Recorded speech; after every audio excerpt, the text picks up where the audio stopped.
Coming up on this episode of DL Weekly, a special night celebrating a Disney legend, a new Disney Visa Cardmember perk, Downtown Disney getting into the Halloween spirit. An out-of-this-world experience for Make-A-Wish families, a new dining package in Batuu, a Magic Keyholder sweet treat that is a steal. We talk about the history of the monorail and more. DL Weekly starts now. Your attention, please. DL Weekly Trivia is now leaving for a Grand Circle tour of the Magic Kingdom, with stops at New Orleans Square, Mickey's Toontown, and Tomorrowland. All weekly tiers for... Well, hello and welcome to this episode of DL Weekly for the week of September 18th, 2024. I'm Teg Bushman. And I'm Teresa Urban. We would like to thank everyone who supports the show, but this week we would like to give a special shout out to Shauna M. for increasing your support, as well as Deanne S., Sarah M., and Aaron D. for your continued support. If you would like to get ad-free versions of each episode, plus all sorts of fun bonuses, head on over to dlweekly.net/support and become an official weekly tier. Now let's get to the news. Extra, extra, read all about it. DL Weekly reports from intrepid correspondents Tag and Teresa. You heard it here first, ladies and gents. Breaking news!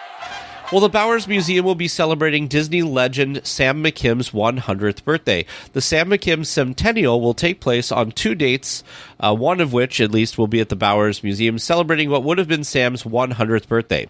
General admission is $100, which includes a pre-show of artwork, photos, artifacts, and film clips from Sam's Hollywood days, and an hour-and-a-half presentation of Sam's life, including a panel with Floyd Norman, Dorothy L. McKim, and Kim Irvine. Bill Cotter will moderate the panel. For full details and to get tickets to this event, visit the link in our show notes.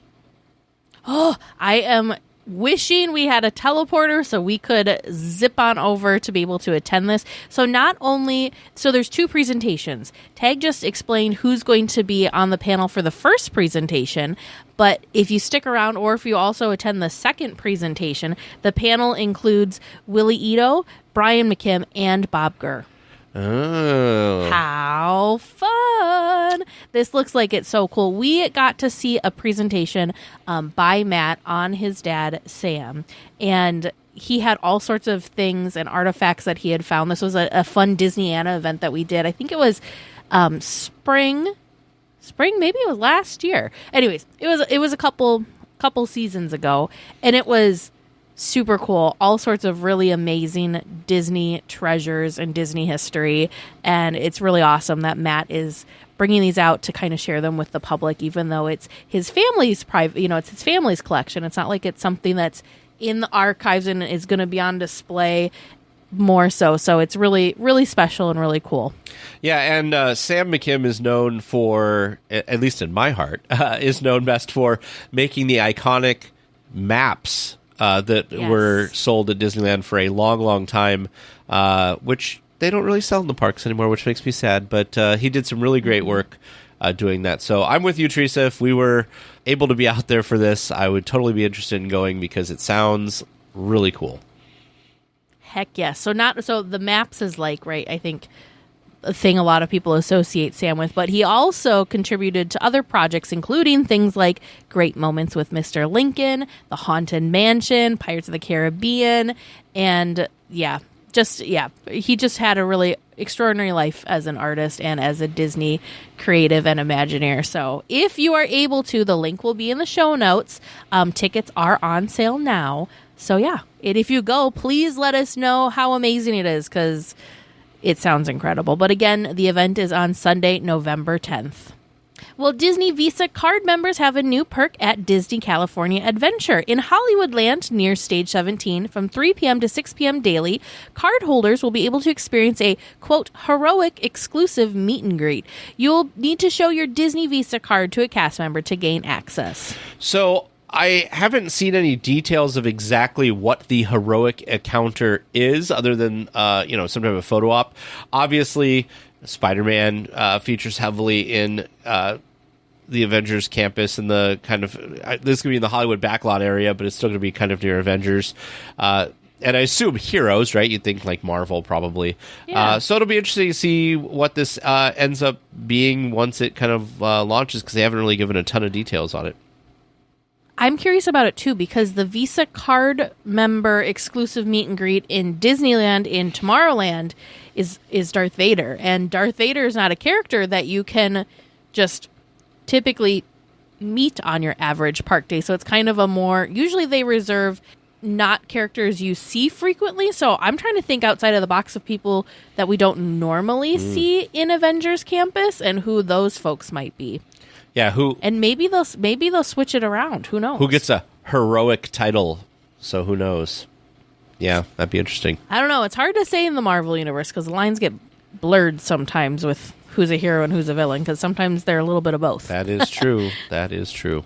Maybe this is totally me spitballing. So please, nobody take this as like the truth. What if they did something like how they had the Hulk?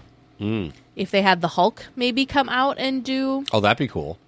Kind of a more private meet and greet photo op thing versus... Because he was only in DCA in Avengers Campus for a couple weeks, maybe a month tops. It seemed like it was a very short period of time. So maybe it's something kind of like that doesn't quite work in the land, as well as something that's a little bit more quiet and secluded. Mm-hmm. Well, and what's nice is if it is going to be something like that, we now have like a specific space and a time that they'll be there, which would be great. So that was the hard thing when we were trying to catch Deadpool when we were there in August, is you just kind of have to happen upon them because there's not really a schedule, especially for some of these characters that are just there for a short period of time. Which is kind of unfortunate because of the fact that they're so like cool to see, and it's like, especially like Deadpool and stuff, and the Hulk. You know, I had almost, until you mentioned that, I had forgotten that the Hulk was even there for a while. We didn't get to see him, but he looked pretty cool. Yeah. Well, the Downtown Disney live stage is getting into the Halloween spirit. A cappella groups will be performing at the stage Friday through Sunday evenings now through October 31st. This looks fun. I'm trying to pull up the website, the Disneyland.disney.go website, to see if they have a schedule just yet, but there's been all sorts of really fun different Halloween themed entertainment and vocal groups. It doesn't, you know what? It has the showtime, so it doesn't say who it is that's going to be attending these. I'm trying to remember because there was an a cappella group that we watched one time. The Scarolers, was that what they were called? That sounds right. I think they were the Scarolers. They were really, really good. We've caught them in Downtown Disney. I feel like they've maybe been performing at the hotels as well. But man, I tell you, again, if I was local or if I had a teleporter, the Downtown Disney live stage is incredible. It's such a nice, big, beautiful open space, and to be able to just hang out there at no charge, well, just the cost of parking if you park your car there, to get this really great entertainment is just, I mean, that's amazing. That's really awesome. Okay. That's really cool. I found it. Did you? So, yep, it's on the calendar. So, the Atmosphere Entertainment, at least this coming weekend, so the 20th and 21st is what I have up right now. Oh, there it is. Is the Boo Bells is one. The Boo Bells. That's the only one that sounds like Halloween-like, because there's also like Clave Dura. Apollo Bebop. Yeah. The Boo Bells, that's amazing. Yeah, and some DJs and stuff, but I feel like and the Doo-Wah Riders. Doo-Wah Riders, yep. How fun. Oh, and Mariachi Amor. Yeah. Super, super fun. So we will put the link in our show notes so you can check out the calendar to see what fun things are happening. I love this. It's under Atmospheric Atmosphere, though, so that's, or Atmospheric Entertainment. Yeah. Just an FYI. Not where you would, so think it would be. Yeah, it's... Oh, next week there's a performance by the Gigawatts. That's a fun band name. I like that. That's next week's? Okay. That's next week's. I need to get off of this because I'm getting too jealous. This is so cool. But yeah, link in the show notes if this is something you're interested in, you're able to go check out. Okay, this next one is pretty incredible. Last week, Disney hosted 19 children and their families as part of the Make-A-Wish quote, Blaze Your Path, a Star Wars adventure event. Children and their families were able to experience their own Star Wars adventure that ended with a show-stopping experience. The finale was an entire story and adventure of the Resistance fighting the First Order. Rey, Vi Marati, Chewbacca, Kylo Ren, and more were all part of the show. The show included combat, lightsabers, and pyrotechnics. First of all, nobody in all the news and stuff we had looked at, this was never on any radar for anything. Like nobody, I don't know. It didn't seem like anybody knew this was going to happen. And then one evening I'm like on Instagram and I'm seeing this and I'm like, what is this? And it was all this for this Make-A-Wish. And apparently, according to a couple sources I've seen online, the entire Batuu Galaxy's Edge was not closed to guests, but just like a section of it was. So some guests were able to actually kind of catch this show from afar. And it makes me excited that they have something like this that's really cool, that they obviously have like choreographed and they've set up and they've obviously spent a lot of time. It seems like it'd be weird to do like one time. So my fingers are crossed that hopefully that this will come as like something that happens more often. And then on, if I don't remember if it was on it was on Mice Chat. They talked about something that I had not known about before or had not thought about before, which is the fact that there are 3 sections in Galaxy's Edge that are kind of set up as stages from when they originally were thinking about it. You have the TIE Echelon, where Kylo Ren comes out and they do kind of like a little intro mini show occasionally. They also had the like fun little droids there for a while.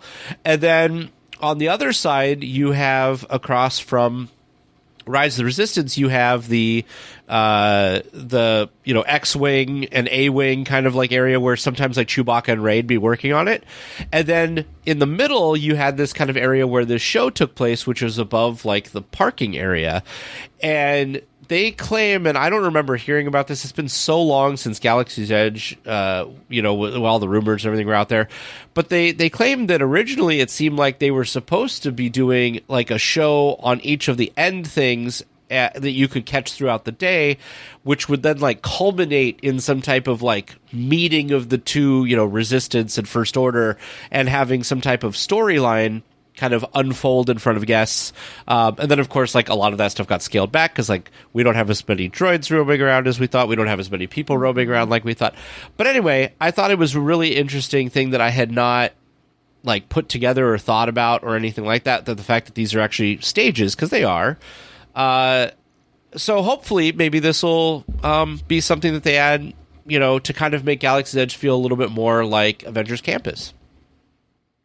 The thing that I thought was really neat about this, too, is so this was actually the conclusion of a multi-day event that these Make-A-Wish families got to be a part of at the Disney Resort. And I don't think we said this, so forgive me if we already did, but the finale was the kids were taking on the First Order. So they, like, fully got to be part of the story. So this was almost like, think of the experiences that people had in the Galactic Star Cruiser, but in the park. Like, amazing. Like Tag said, I think it's really amazing and really special that they did this for Make-A-Wish families, but it also, since we're theme park nerds, makes me wonder, like you, Tag, could maybe some of this stuff be coming to day guests to experience as well? Probably not to the extent of this, because they even had like dinner in Galaxy's Edge and stuff like that. So obviously that kind of stuff wouldn't happen just for your day-to-day going-ons on Batuu, but super, super cool. And I'm sure that just had to be spectacular for those kids and families that got to do it. Just incredible.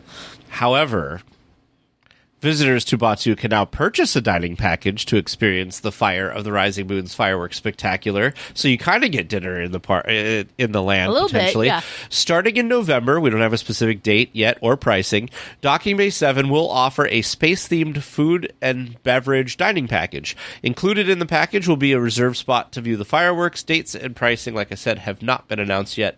But it looks like this little like bento box full of like fun little things. I can't handle this. I feel like a flip-flop, because last week we were talking about the fireworks package that's over at the Tomorrowland Skyline Terrace, and I'm not understanding that one. I don't think that one is worthwhile. This, though, the image of the food that they have shared is so unique and unlike anything that you're going to be experiencing and eating anywhere else. It's incredibly themed looking food. Like, I'm looking at this and I genuinely don't know what it is that I'm looking at, but somehow it still all looks delicious. So I'm excited for the food itself. It just looks so cool. I know. Weird thing to get excited about, but it's food. Of course, it's fun to be excited about. I couldn't tell you if this is mainly desserts that are happening here or savory things. There's one thing that I'm like, I'm pretty sure that's savory. Another thing that I'm pretty sure that's a dessert. But there's other things on this plate that I'm like, I don't know. It could be either. It just looks so otherworldly. They did such a good job, the culinary team, putting this together. Plus, look at this crazy drink. I don't know if this sipper is going to be something that you get to use, or maybe you get it with the package. Who knows? But it's this like crazy glowing green juice drink that looks like it's got cotton candy on top of it. That's kind of it just looks wild. I noticed that I want to do this. I want to do this so Choco much. Puffs or whatever that go on top of the cold brew is in one of these dessert looking things. That's the thing that I'm like, I know that's a dessert. Yeah, because I recognize those. It almost looks like an Eau Claire or something like that. But man, this looks interesting. This looks really interesting. I have a couple of places that I assume the seating or the reserved viewing area may be. But Disney hasn't actually announced it. The other thing that Disney has not announced yet is what the price will be for this experience. So I might be real excited about the food now, but maybe they're going to tell me the price and it's going to be like way too high and I just wouldn't be able to justify it. But I'm telling you, the photos are selling it for me right now, more so than what the Tomorrowland Skyline Terrace photos were. Because it didn't look like it's the same. Where do you think the dining for this will be, the seating? So I think this is going to be similar to like what we did at Rancho, where you get your meal earlier in the day and then you come back to your ticket, like what they do for Fantasmic. Like, I don't think you're eating and watching the show at the same time. Okay. And I think the area is going to be the seating area just outside of Docking Bay 7. Since it's a little bit more elevated. Yeah. You get a really good view of everything. But the only thing with that, it's not that big of a space. So I could be wrong with that. I could be very wrong with that because they're not going to be able to have many people experience it then. Well, maybe they'll, because it's a limited experience, maybe they'll charge more for it and then it becomes exclusive. Could be. And then people want it. Because arguably that is like the best spot to watch stuff back there. Mm-hmm. That was a great spot to watch. I don't want it to be that spot because I want to be just the casual park goer and still be able to stand in that spot. But that's the easiest place that has a great view that they'd be able to kind of rope off, because otherwise you're trying to rope off spaces in front of like the Falcon and stuff that doesn't seem like that would work as well logistically. So that's my gut feeling. Again, time will tell where it actually is, and then again what the price tag's going to be for this experience too. I hope that it's not too expensive, because seating and everything aside, I also want to try this food because it does look intriguing. It looks so fun. Yeah, because it looks like there's like, I want to say like chicken nuggets, but then part of me also thinks it looks like fried pickle. I mean, it could be a bunch of different things is really what it looks like. Yeah. And then I'm wondering like chicken, like space nuggets, or if it's like space chicken nuggets, or if it's like a jalapeno popper or something. I could see that maybe being it, but I don't know. I just think it's so crazy. What's tough is to the right of that in the photo, which we have linked in the show notes, it looks like there's like from what I could tell, it's like maybe like a rice thing with like an egg, like almost egg-like actually. And then those could be blocks of cheese, or they could be like mango and like I don't know, and like it looks like shredded like truffle pieces, and then and then whatever that pink thing with the flowers and boba pearl kind of things on it at the top. It's like, what is that? But then there's a side that's got chips, so something has to go along with the chips. So I'm like, is the pink thing with the boba. Oh. Not a dessert like I would have assumed because it's pink with, like, pink I assume would be a dessert item. Pink, I don't know why, but that's what my brain thinks. Brightly colored things like that would be sweet. Maybe it's not. Maybe you dip your chips in whatever that is because it kind of looks like it's a mousse or like a fluff. Yeah. Or maybe you were right. Maybe that is cheese in the bottom. I don't know. I'm so intrigued by this, though. I'm so happy that they shared this photo because, yeah. I can't wait till the details come out, cool. and then we're like, oh, we were totally wrong about that. What is it? What is it? I know. I kind of wish this would be something that we could... It wouldn't because we're too curious, but we could keep from ourselves and not go in having any clue what these things are and just experience them. Sure. You know what I mean? Wouldn't that be fun? You'd be like, so okay, is it going to be sweet or is it going to be savory? Let's try it and find out. I mean, we could do that. We'll just blindfold ourselves before we eat like anything in the park. There you go. That's true too. Well, some additional accessories have debuted for the Create Your Own headbands in the park. Characters from Inside Out 2 can now be added to your collection. Joy, sadness, and anxiety are all available at the Mad Hatter in Disneyland or Bing Bong in DCA. I just feel like at some point I'm going to end up with one of these bands. I don't know if these three characters are going to be the people that I end up putting. I think I'm probably going to fold at some point and at least get Chippendale. For sure. But these are really cute. I cannot handle them. They're so cute. So, actually, let me rephrase. So we've got joy, sadness, and anxiety, of course, but there's also disgust. All of your favorite emotions are there. Oh, no, we're missing a very important one. We'll get to her. Disgust, anger, fear, ennui, embarrassment, and envy is the final one. We're missing nostalgia. But otherwise, all of our favorites are there. All the favorites are there. I would buy nostalgia. I would put anger and nostalgia together, and that would be awesome. I cannot wait to see these in the park because the look on Anxiety's face, oh, it's perfect. And to see this like look character on someone's head, I think I'm just gonna probably like giggle to myself every time I see it because she looks so anxious but in the cutest way possible. It's just adorable. They did a great job with all of these. Anger is like flaming. He's so upset at whatever's going on. They did a really good job at capturing these emotions, personalities in like a frozen stuffed figure. So fun. Yeah. I can't wait. I can't wait. Are you going to end up with one of these? Just the promo photo with sadness, joy, and then anxiety like in the middle just brings a smile to my face. It's so fun. Are you going to end up with one of these in the end? I don't know. They're making it more and more tempting with these releases. I can tell you that much. They're going to bring her in. It's happening. Yeah, it'll probably happen at some point, but I just so many years, so little time. Well, Magic Keyholders have an exclusive dessert that sounds crazy good. The 3 ice cream floats sampler is available at the Golden Horseshoe for only $8.99. The 3 floats include a classic root beer float, a Coke float with grenadine and maraschino cherries, and a Sprite float with grenadine and maraschino cherries. The portion size is plenty to share with a friend or two. That's the thing that's kind of crazy about this. Looking at photos, these aren't your typical sampler or flight sizes.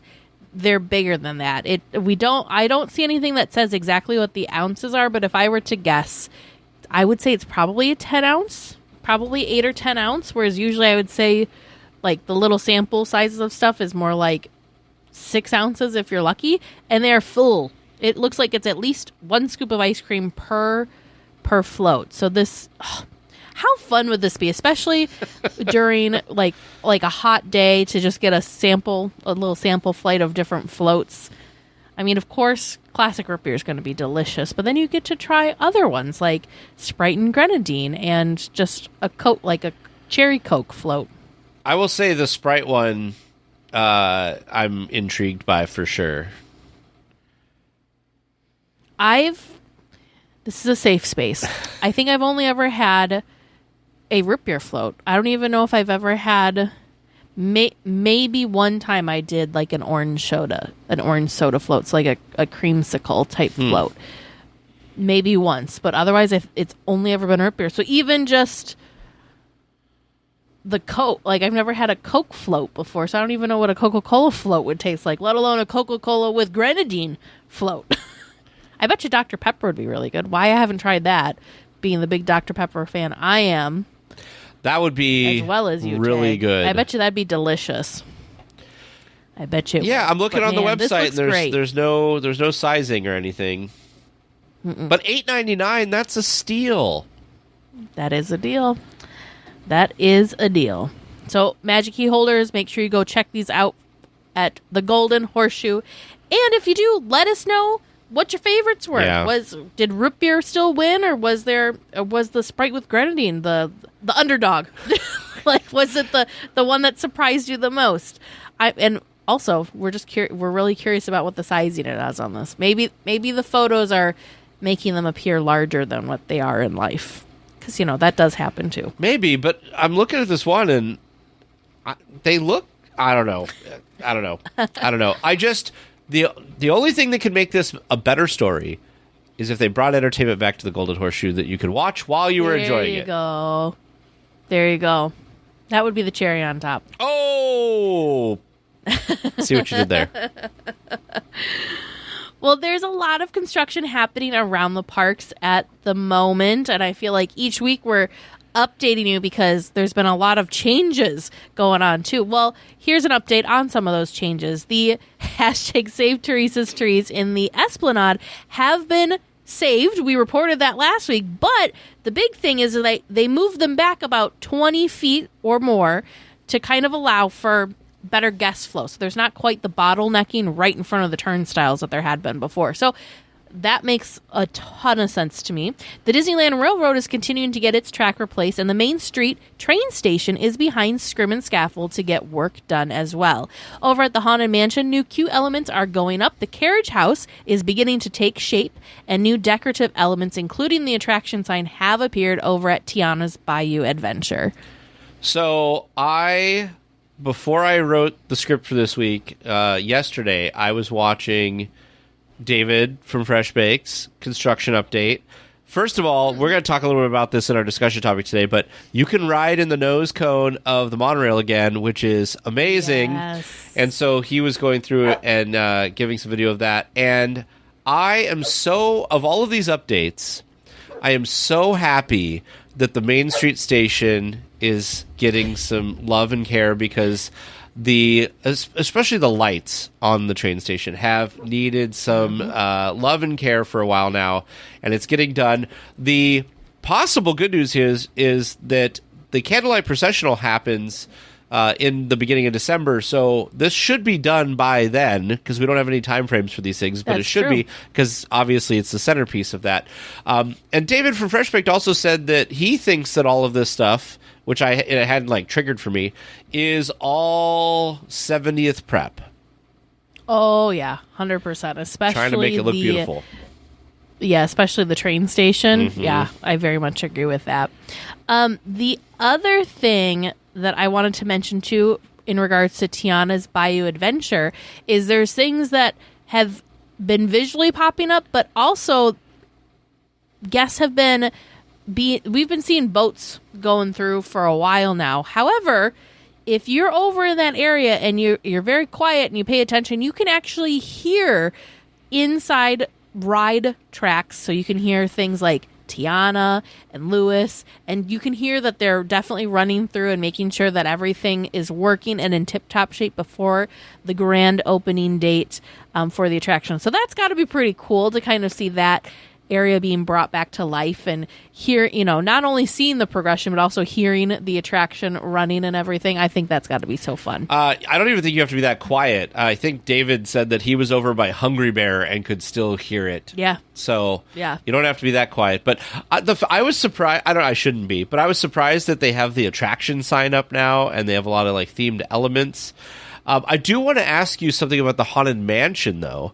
So the Haunted Mansion, this new square-looking cinder block situation, what do you think is going on with that? My first inclination was maybe that's the part of the elevator, but I thought the elevator was supposed to be like in the side of the mountain. So what do you think? I'm wondering. That's my only thought with that too, because it's not. If you look at any of the concept art, you don't see that structure in the concept art. So I don't think it's part of the new and enhanced queue. I do think it has something to do with the new elevator, whether that's like maybe the entrance to get over to where the elevator is going to be, because I could see them theming that and making it blend in with the facade or just the overall feel. It kind of it reminds me of like like the mausoleum. Yeah. Like where it's kind of like that gray cinder block look. So maybe that's what it is. Maybe you enter through a mausoleum or a crypt to get to the elevator to then get down into the mansion. That would be itself. really cool. But that's my thought process too. Yeah. Also, but it is interesting that it's not anywhere. It's not like they didn't have this. I would have assumed that this would have been part of the original plan to theme that new entrance. But it is interesting that it doesn't show up in the concept art at all. Yeah, I think it's just outside the concept art that they showed. So maybe, yeah. I'm also very excited to see that they seem to be working very quickly to get the carriage house framed up and going, because that seems to be kind of coming together pretty quick. Yeah, you can actually. So it went vertical a couple weeks back, but now it's to the point that you can actually like see the shape, and you can very easily see like, oh yeah, there's that roof line that we saw in the concept art, because it's not just a standard it's not it's kind of a unique roof line, and it's definitely taking shape. But yeah, I'm curious to see how quickly this kind of comes around too. Well, I'm just excited. I'm excited for all the changes. Oh, me too. Well, when we were in the parks in August, we noticed a refreshed water fountain near the Alice restrooms in Fantasyland. Well, the fountain has now been adorned with an Alice bust and Drink Me bottle on top, and golden crowns on the top and around the bottom of the fountains. They could have just left it how it was, but they added a bunch of theming. I think that's cool. I'm telling you, that's why I was so excited when I saw this news story and had to include it in this week. They didn't have to do this, but they did. It's so fun. The fact that they have, like you said, the little Alice thing on top with the bottle that says "Drink Me" on the water fountain. I mean, come on. It would be good if maybe one of the, because there's two fountains on the bottom and then the bottle filler in the middle. If it says like one to grow taller and one to grow shorter, they could have really gone in theme with that. But that may have caused, I don't know, maybe some people wouldn't have understood, or I want to be taller, so I'm going to wait for this side, just as a joke. But anyways, I just think it was so fun. The other thing that I wanted to mention, this is just pure speculation. Again, there's no actual anything with this, but MiceChat reported that over in Frontierland, the drinking fountain that's across from the exit of Big Thunder is behind construction walls. So I'm wondering if they are finally updating some of the water fountains to be this style, where it's the water fill station plus the fountains, which would be awesome, because I do wish that there were more water bottle filling stations around the resort. We were thrilled to see in August that this one had popped up over in Fantasyland. It'd be amazing if more were started to kind of pop up and materialize around the resorts, because the ones that they do have, there's always crazy long lines for, because there's not many of them, and it's so slow. The demand's pretty high to use them, and they're not always the fastest to go, but it's definitely faster than the actual fountain bubbler side if you try and fill your bottle that way. Exciting changes and updates. Again, things they don't have to do, but they're doing them. I love it. It's true. Shopify is the global commerce platform that helps you sell at every stage of your business. Shopify is there to help you grow. Shopify helps you sell everywhere, from their all-in-one e-commerce platform to their in-person POS system. Shopify's got you covered. Shopify helps you turn browsers into buyers with the internet's best converting checkout, 36% better on average compared to other leading commerce platforms, and sell more with less effort thanks to Shopify Magic, your AI-powered all-star. What I love about Shopify is how no matter how big you want to grow, Shopify gives you everything you need to take control and take take your business to the next level. Shopify powers 10% of all e-commerce in the U.S., and Shopify is the global force behind Allbirds, Rothy's, and Brooklinen, and millions of other entrepreneurs of every size across 175 countries. Plus, Shopify's award-winning help is there to support your success every step of the way. Because businesses that grow with Shopify. Sign up for a $1 per month trial period at shopify.com/Westwood1. All lowercase. Go to shopify.com/Westwood1 now to grow your business, no matter what stage you're in. Shopify.com/Westwood1. My dad works in B2B marketing. He came by my school for career day and said he was a big ROAS man. Then he told everyone how much he loved calculating his return on ad spend.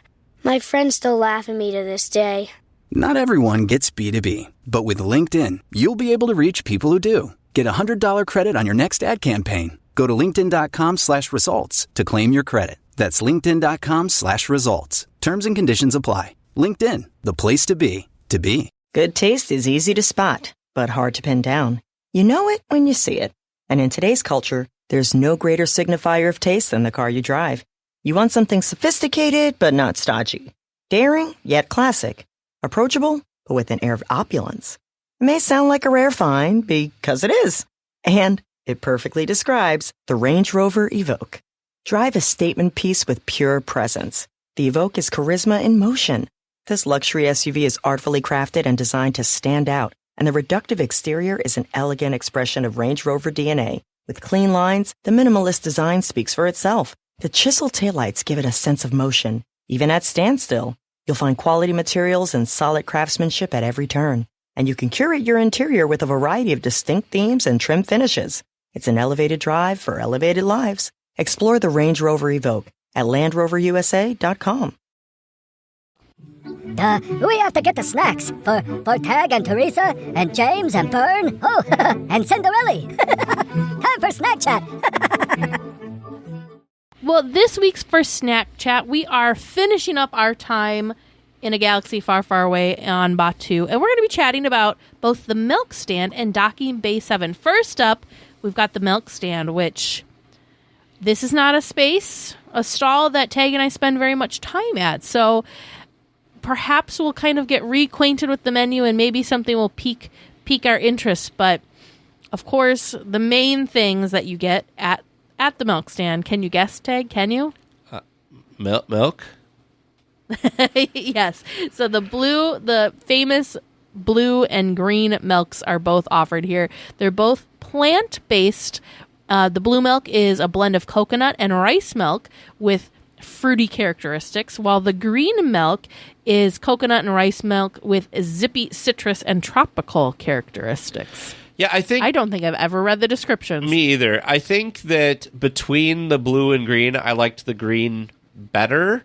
But I also think I liked, because didn't they have one for a while, or maybe it wasn't at the milk stand, maybe it was one of the other stands, where it was like a frozen version, and I thought that was slightly better than just the regular milk version. I know I've tried at least one, maybe both flavors. I don't remember which one I liked better, or I don't remember. I will say... the other thing that they've got... I will say I have eaten the one food item there, which is the polystarch puff bread, and I actually thought it was really good. It's a multi-layered pastry. It's almost like a croissant with a crunchy sweet streusel shell. It was very good, I thought. Yeah. I will tell you this, though. Every time that we go past there, the milk stand is usually pretty popular. The other fun thing, too, they do a lot of different seasonal things, too. Right now, they just have the polystarch bread, which has been a seasonal item there for quite a while now. So I'm curious to see if they swap some stuff out for the upcoming holiday season. The other location in Galaxy's Edge that we enjoy is Docking Bay 7, and I will say that we really like Docking Bay 7. We do. Not only because it has one of Teresa's favorite drinks that I'm sure she will love to talk about here in just a second, but they also have really good food. So for their entrees, for their lunch and dinner, which they are only opening for lunch and dinner, they have a Endorian roasted chicken salad, which is a marinated chicken with mixed greens, a roasted seasonal vegetables, pumpkin seeds, and a green curry ranch. Did you ever get the chicken salad? No, that sounds delicious, though. And then the other thing they have there, they have a couple other things, but the other Endorian thing was the Endorian fried chicken tip yip, which was crispy chicken, roasted bell pepper mash, country gravy, and charred broccolini. I haven't had that either. I've always gone with the other stuff that they've had here. I've had the kids meal version of that dish, so I can talk about that when we get down to the kids meal. There's also fried chicken baos. I did get this. I think this was during our spring trip that I had tried these. It's 2 crispy chicken baos, spicy katsu sauce, and a creamy slaw. I really enjoyed the flavor of these.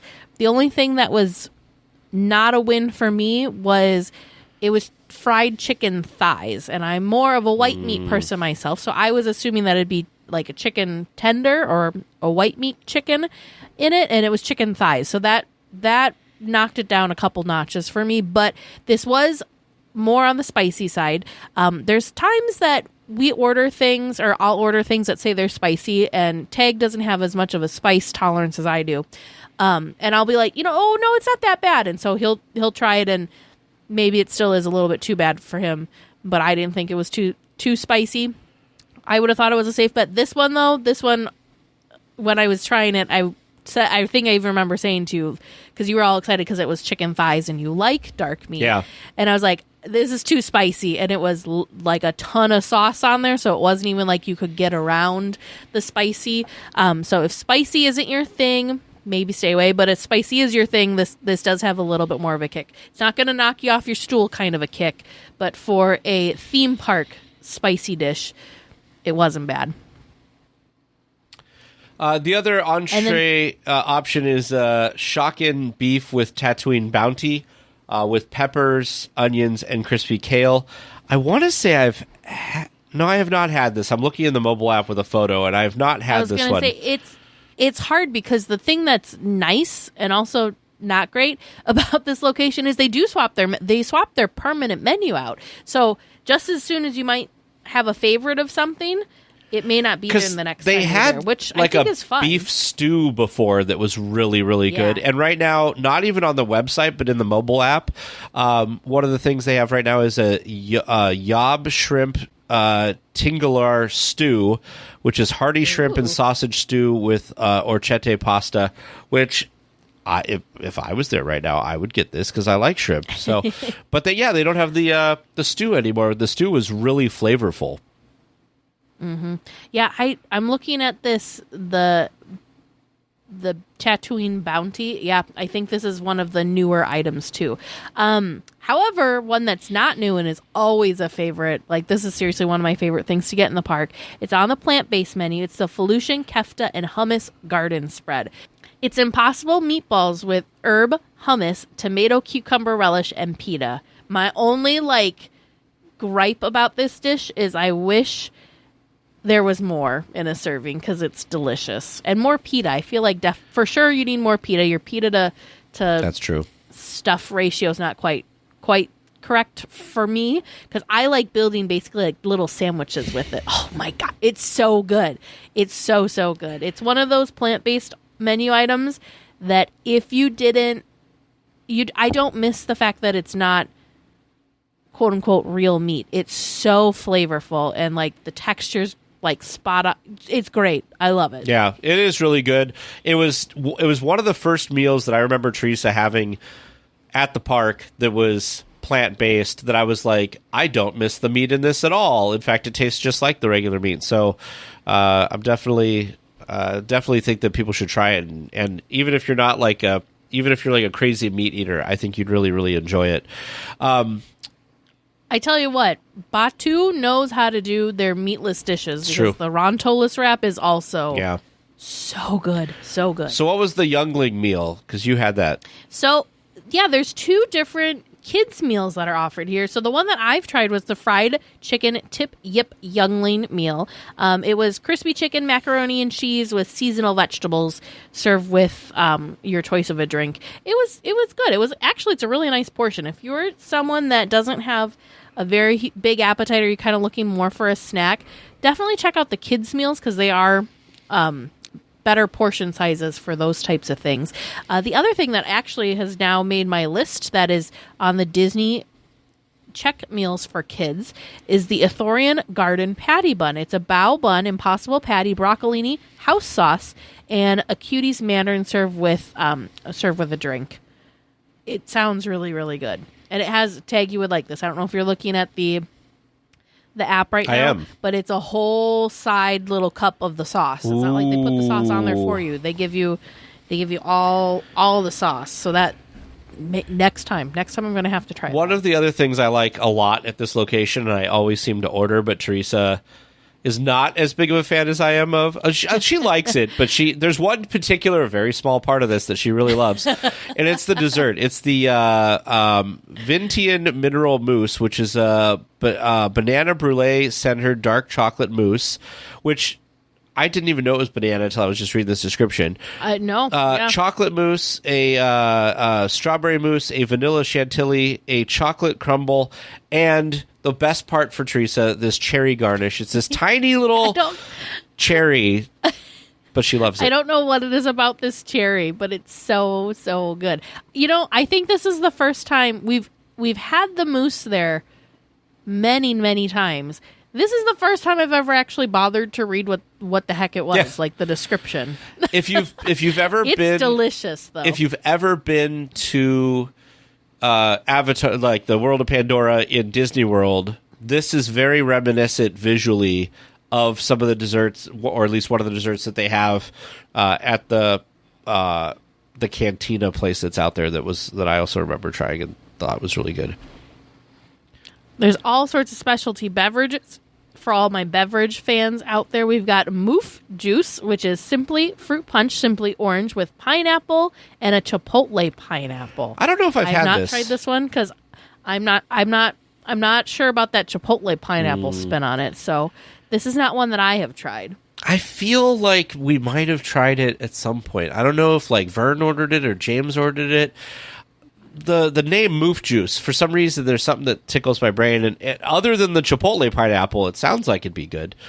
Yeah. They also have a Fatro, which is a Gold Peak unsweetened tea and Minute Maid lemonade and desert pear. And, of course, the thing that, like, I think they sell more of this one item than they sell anything else on their menu. I think so, especially if you go there right when they open, the lines and lines and lines of mobile orders that they have prepped that is just this specific item is actually pretty interesting to watch. And of course, we're talking about the Cold Brew Black Calf. This is a cold brew coffee topped with sweet cream cheese and chocolate puffs. It is delightful. My pro tip to everyone is to either get a spoon or a fork to try and eat your chocolate puffs before they get too soggy from the drink. I don't know. There's something. Tag was making fun of me last time because I sit there and pick them off and eat them one by one because you didn't want him to I'm not smart enough. Yeah, I'm not smart enough to think to grab the spoon or the fork, but I don't want them to get soggy. But the crunch with the sweet cream cheese, delicious. And then mix all together. Get your sweet cream cheese in with your cold brew. It's so good. It's a cold brew. Whenever people ask me about cold brews, we're actually talking about this weekend. In our hangout, people are asking, hey, I'm going to be going to the parks and I'm interested in cold brews, but I don't like super sweet things. I always ask people if they've tried the Black Calf to kind of figure out sweetness wise, was that too sweet, not enough sweet? Like I use that as my sweetness scale. As far as Disney theme park cold brews go, I would say the Black Calf is probably middle of the road to a little bit less sweet than other ones that they have done that are very, very desserty. But it's good. It's a classic. I seem to get it at least once every time we're there. Breakfast of Champions is a Black Calf with a Rontolis wrap. Oh, so good. The only downside with that is you have to wait for Docky Bay to open to get it because they don't open till later. They should open early just for Black Calf service. They should just have a little window, right? That all they're doing is selling Black Calves. A little Black Calf window. Why not? I like it. Well, it is that time again for our friend Eric over at Concierge to catch us up on other Disney news. Hello, everyone. This is Eric Johnson with Concy Ears, and welcome to the D180. While Tag and Teresa cover all things Disneyland, in the D180, we take a spin around the rest of the Disney universe, and we do it in 180 seconds. Let's jump right in. We begin our journey this week at sea once more, dreaming of our destinies of treasure and magic. Fantasy, wish, wonder. Sorry, I just feel compelled to say all of them. Anyway, the Disney Destiny is about to set sail on its maiden voyage in November of 2025. Disney is marketing this ship towards folks who enjoy the post-Renaissance movies like Hercules, Tangled, and The Incredibles. It's also finally time to hang out with some villains at sea. You better believe this ship is a test for all of the villainous fun we're going to see in the Magic Kingdom someday within the next 5 years. You all know I love a good place to hang out with some quality food and drink. The Disney Destiny is packed with places for adult travelers. We are seeing some concept art of DeVille's, Cruella's very own lounge right off the main hall of the ship. The lounge looks just as stylish as its namesake, full of dramatic lighting and even a Dalmatian-spotted piano for entertainment. The Haunted Mansion parlor makes its way over from the Disney Treasure, launching this year, and you know we're excited for that. There will be a Pirates-based lounge named Cask and Cannon, and one of my favorite Marvel heroes, Doctor Strange, also gets a location called The Sanctum. There's even an ocean view lounge named The Rose, themed after Beauty and the Beast. Kids will have plenty to do on this ship, too. Most Disney ships have the amazing clubs for kids and young adults. We're talking Edge and Vibe and the Marvel Superhero Academy. These classic spots on Disney ships give kids of various ages a chance to hang out with people their own age and experience some fun. The Destiny steps up a notch with Fairy Tale Hall, where kids can meet their favorite heroines, craft lanterns with Rapunzel, act out stories in Belle's library, create magic with Anna and Elsa. This spot promises a lot of fun for all. I am desperate to find the time in my life to take a Disney cruise. Seriously, folks, this is the next frontier for travel. It's a spot at sea where you can enjoy the Disney magic without all of the preamble, without all of the lines, without all of the reservations. Oh, so many places to explore on the ship alone, and holy cow, they have 2 private island destinations, and wouldn't you know it, they're right there on the cruises you want to experience. This is the time, people. The Disney Destiny launches on her maiden voyage next year in 2025. If you want a similar experience, get yourself ready for the Wish's next trip or the first voyages of the Disney Treasure. There are so many options at sea. I hope you enjoyed our quick spin around the rest of the Disney universe. If you would like to learn about these Disney adventures or just have a few questions, please come on over. Visit the social media and websites of both DLWeekly and us. They're official travel planners, concierges. We look forward to planning something special for you and yours. I'm Eric Johnson, and this has been your D180. Thanks, Eric.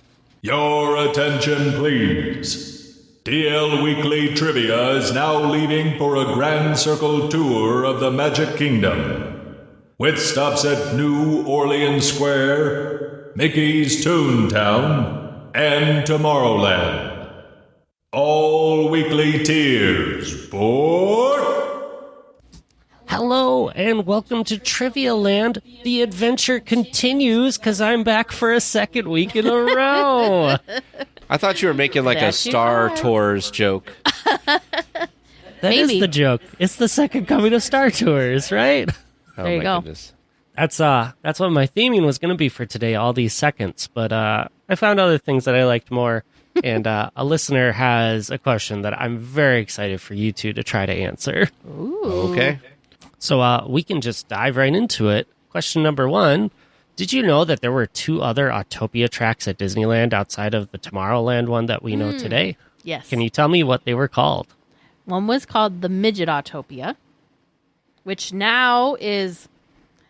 It moved to Marceline. It is not in operation anymore, but it was gifted to the city of Marceline. The other one was the Junior Autopia, I want to say. But I feel like if it was still around nowadays, people would be upset because, like, I think midget's kind of like a... I think, Tag, wasn't it something... Wasn't it like the Tomorrowland Autopia and the Fantasyland Autopia, and then they combined them? Well, there was the Tomorrowland station of the Skyway, and then there was the Fantasyland Skyway. But I know that the current version of the Autopia is the 2 combined. I think it was... Dang. You're going to go with Junior Autopia? I'm going to go with Junior Autopia. To be clear about your question of the word midget, at least at the time, it is like a style of stock car. I know this because my hometown has or at least had the Midget Racing Hall of Fame. Okay. So I did not know that there was different types of tiny cars. I just learned something new today. All right, there's your answers for me. Question number 2. Can you tell me the names the Astro Orbiter was previously known as? Oh, goodness. The Rocket Jets. Yeah, Rocket Jets, because I always think rods, which are the different. The Astro Jets, maybe? How many names were there, or are you not going to give us that hint? I will hold that hint for now. Are we sure it's not just the Rocket Jets and the Astro Orbiter? It could be. It very well could be. What's the... Oh, no, the Orbitron's the thing. Like the satellite. It comes alive with lights and sounds every 30 minutes, yeah. This is funny because I feel like your questions are really pulling from Hubcrawl because this week we made fun of Eric because the question was, what's an attraction that you wish you went on more that you don't? And he said, the Spinners. And so we ended up on a whole conversation about Dumbo and the flying carpets and the Astro Jets in Disney World. They have a lot. I was trying to play on second, so I was going to ask you the second name of a lot of like places or shows that took place, but I couldn't get enough that I liked, so I kept the ones that I did like. Well, the second theme park in California was Disney California Adventure, or Disney's California Adventure changed to Disney California Adventure. Had a second name, yep. Yep. So we're going Astrojets. I'm going to say Astrojets and Rocket Jets and Astro Orbiter, and I don't know what Teresa's doing. I'm just sticking with Rocket Jets and Astro Orbiter. Okay. Very good. Sticking with my naming questions, what was the original name of the attraction we currently know as Snow White's Enchanted Wish? Snow White's Scary Adventures. Yes, I concur. All right, and your last question, a great question from listener Monica L. On Guardians of the Galaxy's Mission Breakout, which entrance leads to the first floor waiting area and which leads to the stairs? Hang on, say that again? On Guardians of the Galaxy Mission Breakout, there's 2 rooms. You go right, you go left. Which one goes up? Which one stays down? The left. Left stays down. No. Right stays down. I was thinking at the opposite. So left goes up, right stays down. Yeah, because the left side goes up the stairs, the right side goes around the stairs, right? Mm-hmm. Yeah. That sounds right, logistically. But is it Disney magically correct? I don't know. So I got you down for right staying down, left going up. That's 4 questions. So we'll come back and see how you did. See if you know your Disneyland history and your names. But first, our discussion topic for the week. Most weight loss plans are one size fits all, but Noom builds personal plans that meet your needs. Noom takes into account dietary restrictions, medical issues, and other personal needs to build the plan that works for you. Noom is built for your psychology and your biology. Noom Weight uses psychology. That's why they say losing weight starts with your brain. But it also takes into account your unique biological factors, which also affect weight loss success. The program helps you understand the science behind your eating choices and why you have cravings. Everyone's journey is different, so your daily lessons are personalized to you and your goals. Noom helps you build new habits for a healthier lifestyle. To date, Noom has helped more than 5.2 million people lose weight. Noom's flexible program focuses on progress instead of perfection. Stay focused on what's important to you with Noom's psychology and biology-based approach. Sign up for your trial today at Noom.com. That's Noom.com. And check out Noom's first ever cookbook, The Noom Kitchen, for 100 healthy and delicious recipes to promote better living. Available to buy now wherever books are sold. Individual results may vary. Visit our website at Noom.com for more information.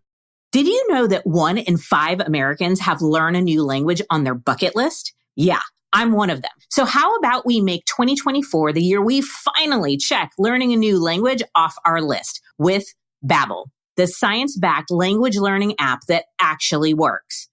I love Babbel's quick 10-minute lessons that are handcrafted by language experts and real native speakers to help you start speaking a new language in as little as 3 weeks.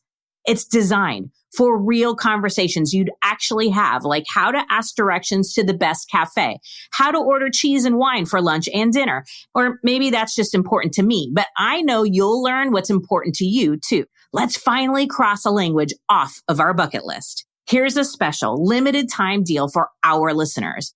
Right now, get up to 60% off your Babbel subscription at babbel.com/believe. Get up to 60% off at babbel.com/believe, spelled BABBEL.com/BLEAV.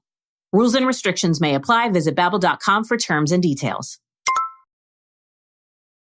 Well, this week for our discussion topic, we are going back to our roots, so to speak, I guess. And we're talking about a specific attraction at the park. And this time we're talking about the Disneyland Monorail, which Teresa picked this one because you can sit in the cone again, which is amazing. You can. Yes. You never got to sit in the cone, did you? I have not. It's on my ever-growing Disney and Disneyland bucket list. But yeah, I'm so excited that this is a thing again because of course it went away with COVID, but then it didn't come back. So I kind of figured it was just something that's just how it is now. So it was probably way more exciting than it should have been to me when I saw photos of David from Fresh Baked in the cone saying that it's open to guests again. Super, super stoked. It makes me sad that we don't have a trip on the calendar because now I one more reason to really want to go back, right? I honestly thought that this was never going to be an option again because it's been so long. So either. The trick that David mentioned that he learned from the cast member, which I want to pass along to our listeners, is when the monorail pulls into the station, if it's got a blue monorail, I assume it's like a magnet, and it's above the control panels where they hit the buttons to open the different doors, if there's this blue emblem there, that means that they are accepting passengers in the cone. If that is not there, they are not accepting passengers in the cone. Oh, interesting. So that's how you can know if you should even ask. Because if it pulls up and it's not there, don't even ask because it's not whatever. And if you look at it in the video, I think it said something about cleared to ride or something like that. I think I don't know. There's something with operations that they have it there that it has to meet certain things, I would assume. But if any weekly tiers go and do ride in it, let us know how it was because I used to ride it in the past and it's been so long and I never thought it was going to come back. Well, let's kind of start at the beginning, or should I say before the beginning. Why a monorail? Why is this funky thing part of Disneyland history and something that is associated with Disney parks? I think maybe it's just associated heavily with Disney parks for us because we're here in the United States, because both of all of the locations here have a monorail. Of course, we're talking about Disneyland in California as well as Walt Disney World.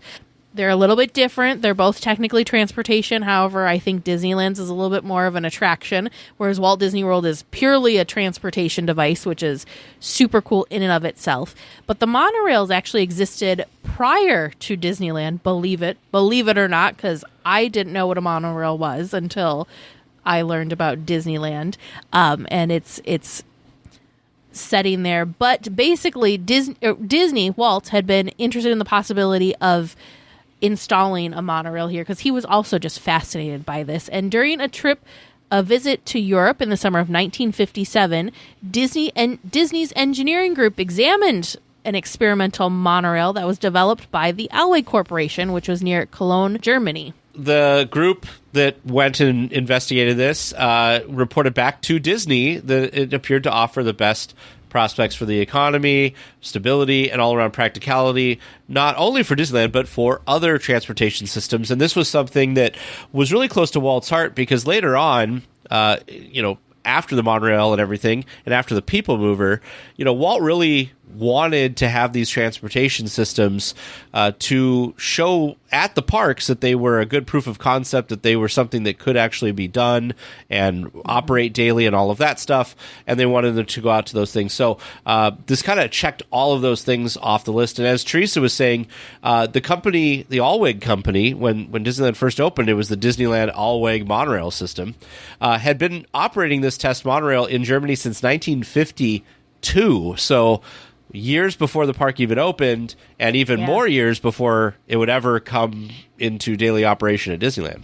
Disneyland and Alweg joined efforts, and in the summer of 1958, they developed a basic system into a working prototype to then be used at Disneyland. The thing that's also fascinating is that the monorail system at Disneyland was there to be a fun thing at a theme park, but they also purposefully designed it and developed it to include specific curvatures and grades to demonstrate the practicality of the system under different construction and topographic systems. Because previous, Alweg just had more of it was like straight and flat was how they were operating it. So they were kind of trying to test the limits to then prove, which is such a Walt thing to do, to prove that this was, kind of pushing the boundaries, but then also proving that it's not only cool and fun, but this is something that you could possibly use down the road, like Teg mentioned, just in his own plans. And of course, we have a monorail now in Seattle, Washington. So monorails are kind of more unique, and they live outside of the Disney parks that we know, but I just think it's so cool. So the trains were designed by Walt Disney Imagineering. They use the basic kind of like engine and mechanisms to kind of, operate on a beam. But Bob Gurr, legendary designer from Disney, designed the first kind of what the outside of the monorail looked like. And we've heard him talk before about how he wanted it to look cool, like the cars of the time, looks very futuristic with the fins and stuff like that. So the very first monorails looked like these like 1950s cars that had these fins and stuff, which is really cool, and it was definitely eye-catching at the time. When they first launched at Disneyland in 1959, there were only 2 trains, a blue and a red train, and there was only 0.8 of a mile of track. So unlike today, where the track goes all the way over to Disneyland Hotel or Downtown Disney now and back, it kind of just looped around inside of Tomorrowland. And then in June 1961, of course, the monorail was extended to service the Disneyland Hotel. So that actually made this like more than we were just saying an attraction. It's now actually legit transportation because you have stops that you get on and off. The other cool thing was it made it the first monorail in America to run adjacent to a major highway, aka Harbor Boulevard, and to cross a city street. So the total length of the system was 12,300 feet, so nearly 2.5 miles. Yeah. And in that time, as time went on and it became more popular, a gold train was added and more cars were added to the red and blue trains as well. Which also brings us to the funny story of when the monorail first opened and before it had started daily operation, Bob Gurr was, they were struggling to get it to make it a complete lap around the around the track, and they had brought Vice President Richard Nixon at the time to the park to ride it, and they got on and they somehow made it all the way around, and they wanted to do it again, and Bob Gurr about died because he was like, this is like one of the few times it's made it all the way around. You want to do it again? And they were able to go again. And of course, there's a funny story of how it took off without the Secret Service and stuff on board. So it kind of comes off as a fun story of how Walt Disney kidnapped then Vice President Richard Nixon, kidnapped, yeah. Which wouldn't happen today. Today, I think it'd be like a whole incident. Oh, no. Yeah. Oh no, that it definitely wouldn't happen today. Well, the monorail is electrically powered, and it runs on a T-shaped beam, but it has all sorts of smaller pneumatic tires that run along the sides of that beam. There's dynamic braking and air braking involved as well for all of you maintenance techie people that get that. But the thing, it's just so interesting because it's, again, think of when this was created and the fact that this is an electric, that it's an electric vehicle. We don't even have full, like, we have some fully electric cars, but we still are relying on gas engines and stuff. So the fact that this was operating in a theme park for as long as it has been, it was so ahead of its time, really. Yeah. And it's still so futuristic, like even nowadays. Oh, yeah. Disneyland, they had upgraded versions of the chassis, and they had all fiberglass bodies, which were lighter and more energy efficient than some of the metal-bodied versions of monorails were. There's onboard computer systems that keep daily maintenance record and operate control functions. To think of when this was created... It's mind-boggling. I know that's one of my favorite words, but mind-boggling. But yeah, so some fun facts. Capacity, it's got 5 train. The 5-car trains can accommodate 132 guests each. And there are 4 trains that comprise the system. Of course, not all 4 trains are out every single day. Running speed varies from 10 miles per hour to 35 miles per hour, depending on the curvature of the beam and, how close you are to the different stations. Yeah. And now that you can ride back in the cone, you can actually hear the pilot talk with, people at the station and everything and do all of that. And of course, even if you're in the back part of the monorail, the pilot comes on occasionally and says like, oh, Disneyland's open tonight till this time, and the parade's at this time, Fantasmic's at that time, fireworks at that time. So you always kind of get that live recording from the captain, if you will. Yeah. I do think it's really awesome, too, and this might be a little-known fact, that the Disneyland Monorail system is the 84th National Historic Mechanic Engineering Landmark, and it's a designated landmark, and it was designated, I believe, in 1986. 1986, the American Society of Mechanical Engineers 1986. deemed it a historic mechanical engineering landmark, and it was rededicated on June 14th, 2004. Now, the current Disneyland monorail that is running is a Mark 7. Now, we haven't had 7 different types of monorails at Disneyland. The first few were at Disneyland, of course, and then the missing ones were at Disney World. So for a while there, it seemed like things were kind of going back and forth. The Mark 4 and the Mark 6 are ones that are at the Disney World monorail system. And the current ones that we got came into operation in 2008. Red premiered first, followed by blue. And then there's also an orange one that is out there. And they were actually built using the chassis of the previous Mark monorails with a whole new body on top. So that's what we have today. Which they've added all types of cool stuff onto it. We've had the Mickey's 90th wrap has been on it. We had the Disney 100 wrap, which was a really awesome holographic iridescent kind of thing. And now it's gorgeous. They took off the 100, but they left the iridescent, which looks really cool.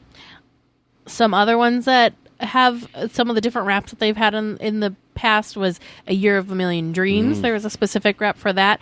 When Cars Land debuted, they kind of dressed the monorails up to look like characters that could live in Cars Land. So they had like the eyes for the windshields and the little mouths on the front. So I think it's fun that they've been doing some of these wraps.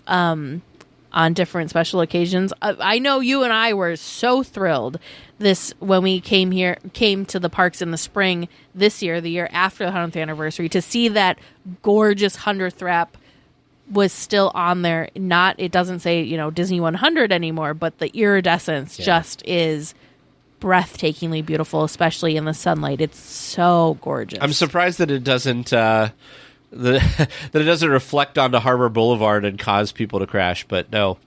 The only thing that I am sad about with the current models or mark of monorails is there used to be a purple monorail in the previous version before the Mark 7, which is what we have now.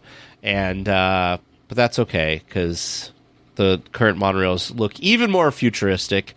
And rumor has it, I know this is a Disneyland podcast, but rumor has it that at some point in the future, Disney World may also be getting some more monorail trains. But that's been rumored for quite a while, and they have a much larger fleet than Disneyland does. A little known fact that monorail enthusiasts may know, but not everyone may know, is that tucked behind It's a Small World is actually like where the monorail shop is and where the monorails are hanging out when they're not making their rounds around the park. There's routine maintenance done on the train every single night, which you can imagine being up high and taking so many people around the parks. You definitely need to make sure that they're working in tip-top shape and keeping everybody safe. The other thing that's I think is really interesting too is pop quiz. How long do you think a round trip on the monorail is? I know we just left Trivia Land, but I just taking a detour. Saw that number. So what was it, 13 or 15 minutes, something like that? 13 minutes. Yeah. It's a 13-minute long round trip. Okay. I don't know why. It feels like it's long. Like, it feels longer. Maybe because you're off your feet and being able to relax. Maybe. But it does feel a little bit longer. I do want to say, because I love our monorail, but the Disney World monorail also has some really interesting things. I just want to give a couple like little stats about the Disney World monorail while we're talking about it. So the Disney World monorail has almost 15 miles of track as part of their system. Wow. Compared to our 2.5. Right. And let's see, there was another thing here. The system serves more than 150,000 riders daily. It boasts 3 lines, 6 separate stations. It's been in operation for just under 50 years, and they can travel at an average speed around 40 miles per hour, but can reach a top speed of 55 miles per hour. And then I don't remember how many. I'm curious what the. I'm trying to find out real quick. I just want to see how many trains they have, because they have a bunch of different trains. Obviously, here we go. Wikipedia will probably tell us here. 12 trains. That's quite a bit more than our 3, and usually at Disneyland only 2 are running at a time, because they have one running from Tomorrowland to the Disneyland Hotel / Downtown Disney Station, and then usually while the one's making that trip, one is coming from the station into Tomorrowland as well. So, all right, one last pop quiz for you. Okay. Because I don't believe I shared this monorail fact yet. Okay. How high, how tall do you think the monorail beam is? Oh. Or how tall do you think the monorail is above your head?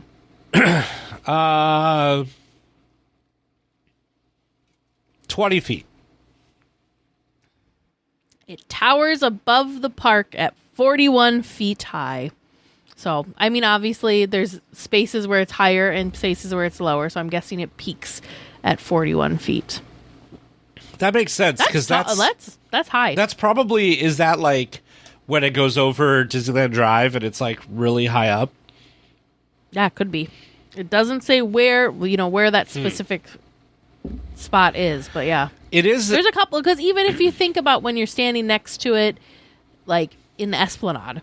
Sure. How many people would you have to stack on top of each other to get up there? It's pretty high. That's true. It's hard to tell how high some of these things are, but yeah, it is a really unique way to see the park, and I highly recommend, if you haven't ridden the monorail or you haven't ridden the monorail in a while, to ride the monorail, because you get to see all types of cool stuff, and it scares the bejesus out of me when I'm waiting in line for the Matterhorn, and it comes across and goes, pop, pop. And the thing it's just so cool because you get like a bird's eye, like the most bird's eye view of the park that you can really appreciate. Yeah. Of course, you get a bird's eye view if you're on things like Dumbo or the Astro Orbiters or even like the monorail or Big Thunder Mountain. But you're zipping. You don't get to said really the monorail. enjoy it. Oh, sorry, or the Matterhorn. But you're zipping through those things, so you don't really get to like look and see and appreciate stuff. The other thing that I know I really appreciate, and I'm sure Tag does too, you get to kind of peek in behind some of the backstage areas as well to kind of, and especially like if you watch David from Fresh Bake, you know that it's a great, or even Mice Chat, it's a great thing to kind of look down and see what's going on construction wise, like in downtown Disney, or when the monorail was open, they were talking about the different, what was going on with those planters. Of course, the monorail was closed for a little while, so we didn't get updates to really see the progress that was being made. The monorail did, as we mentioned, just reopen after a lengthy refurbishment. But it's just beautiful. And like going on the monorail at night and seeing all the lights of Disneyland, one of my favorite things is being on the monorail during the holiday time when the Small World facade is all lit. Oh, yeah. It's gorgeous. It's so pretty. I also love every time we stay at the Howard Johnson. It is one of the first Disney things I see. I mean, you see the Matterhorn, but you see it's the first like moving thing you see, and I'm like, oh, monorail, monorail, monorail. Yes. Teresa probably gets tired of me. It's exciting. Saying monorail. No, we do this. I do the same thing. And then one of the reasons I chose the Breeza Courtyard for my wedding reception was because the monorail runs through it. Like, it's like you're in the park, but not in the park. It's just fun.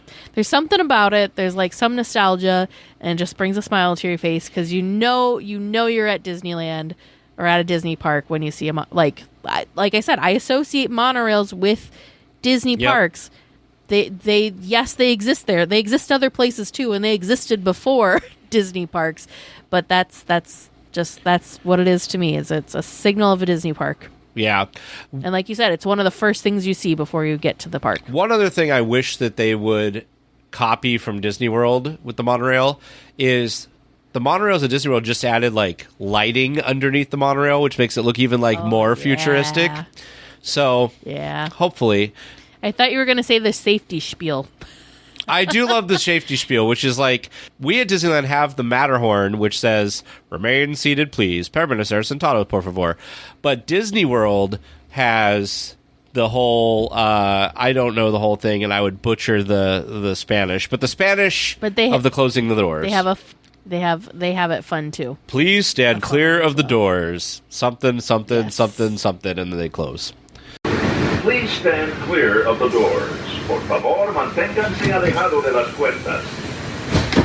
And they have different doors. Ours have like the cool little like pneumatic sideways doors, and Disney World has the ones that like open kind of like outward because like they'll like close one and then close the other. So totally different things. But if you want to learn, refresh or get ready for some trivia or something, on the monorail, we have linked the 3 documents where we got a lot of our information from. Teresa found the really great document that we pulled a ton of information from. That's the coolest one. From the the American Society of Mechanical Engineers, which was really cool. Very, very cool. And if you didn't know this, there's a plaque. There is a dedication plaque at the monorail station signifying that it's a National Historic Mechanical Engineering Landmark. So some of those fun little tidbits and details are actually just off of the plaque that's right there at the monorail station. And, of course, they tell you when you're on the monorail that it's the first daily operating monorail in the Western Hemisphere. Well, we first spoke with our friends over at Where in the Park back on episode 265. Amanda and Kevin create amazing fun and seek find scavenger hunt games in theme parks all over the United States, of course, including Disneyland. So whether you want a challenge at the Disneyland Resort or want to explore a new place like Universal Studios, Knott's Berry Farm, or SeaWorld, there are fun game packs for everyone. From beginner to expert, Where in the Park is perfect for a first-time visit to an to experience the small details that make parks wonderful places to visit, or to challenge yourself on your 1000th visit to see how well you know the small details. We have been very fortunate. Amanda and Kevin actually gifted us some packs, and we have got to play this super fun game in the park. It is a challenge, and you can kind of do it different ways. We decided to try doing this without any hints. We're like, we know Disneyland like the back of our hand. We can do this. It was so fun, and we kind of, there's different ways to do it. We would look through the cards, and just as we were going about our Disney day, kind of keep our eyes open and spot things just as we were going through the park. Or you could do this where you maybe have teams or something, and you kind of like race to see who finds the most things. But anyways, head over to the link in our show notes to get started. It is a good way to support the podcast because we do have a partnership with them. So using our link is a fun way to support DL Weekly. Plus, you get to have a super fun game to play in the park next time you're there. And they're updating it, which I think is a great update, where instead of having the scratch-offs, which was like a one-time use, you scan a QR code now, and it'll take you to a website that'll give you hints and stuff.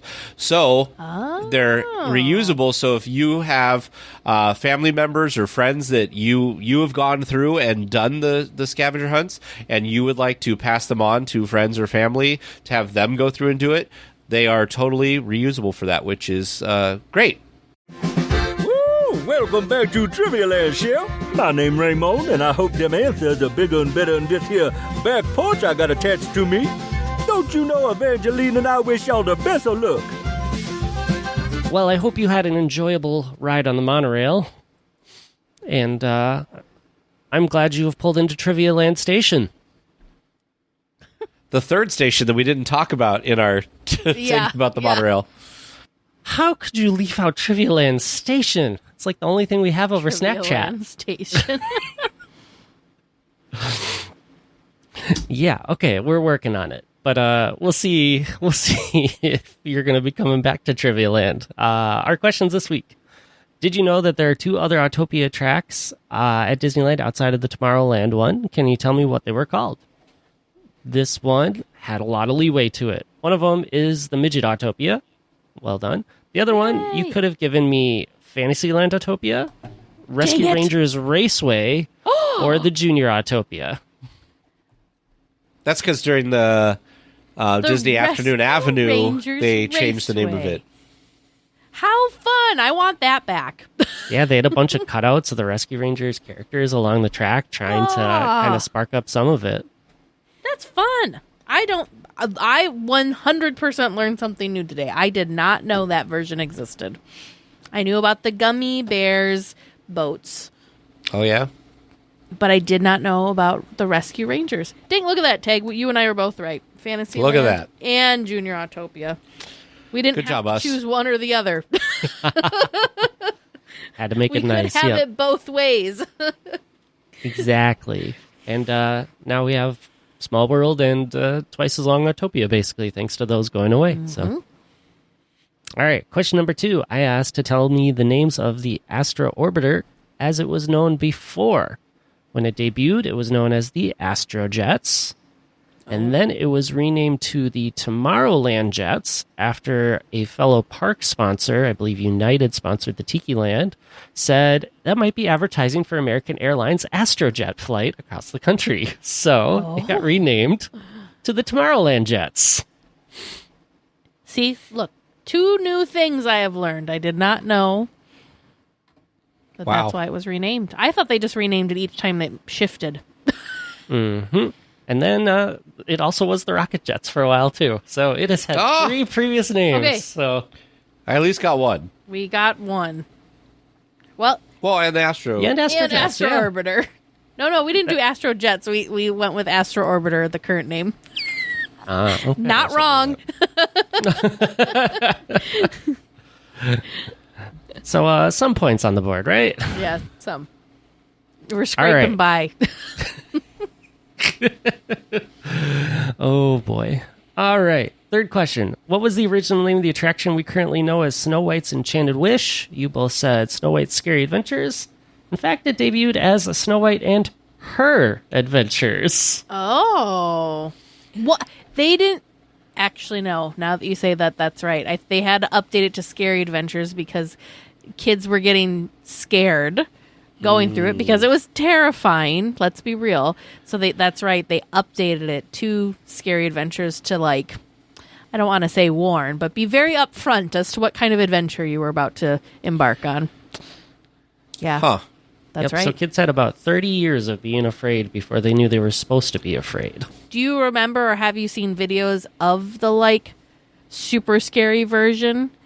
The witch and old hag version of the witch were, like, jumping out at you all over the place. I did not.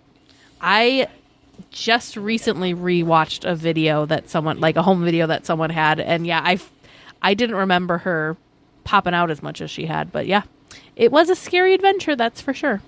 The end was her, like, dumping, like, a jewel or something on you. Yeah, something for folks to go and enjoy later. Final question this week. Listener Monica L. On Guardians of the Galaxy Mission Breakout, there's 2 rooms. One goes left, one goes right. Afterwards, one goes up, one goes down. Which one's which?